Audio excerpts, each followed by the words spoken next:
તો મિત્રો, આજકાલ સોશિયલ મીડિયા પર એક ક્લિપ બહુ વાયરલ થઈ રહી છે, પણ એકવાર સાચી વાત પણ સાંભળો. રીલમાં શું થયું?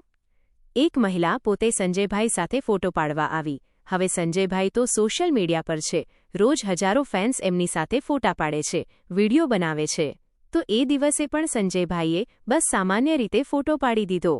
ન કોઈ ખોટી વાત, ન કોઈ ખોટી હરકત. પણ અચાનક એ મહિલાના પતિએ ગુસ્સામાં આવીને સીધું સંજયભાઈની ફેટ પકડી લીધી.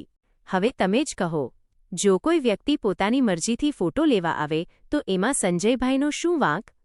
સોશિયલ મીડિયા પર લોકો માત્ર 10 સેકન્ડની ક્લિપ જોઈને જજ કરી દે છે, પણ પાછળની સાચી સ્ટોરી કોઈ સમજતું નથી. સંજયભાઈએ તો હંમેશા પોતાના ફેન્સને પ્રેમ અને રિસ્પેક્ટ જ આપ્યો છે. તો ખોટું બોલતા પહેલા એકવાર સચ્ચાઈ પણ જાણી લો. હવે સાચું કહો, જો કોઈ તમારી પાસે પોતે ફોટો લેવા આવે તો એમાં તમારો શું વાંક? સંજયભાઈએ તો ક્યાંય ખોટી હરકત પણ નથી કરી, ન તો કોઈને બોલાવ્યું. બસ ફેન્સને રિસ્પેક્ટ આપી રહ્યા હતા.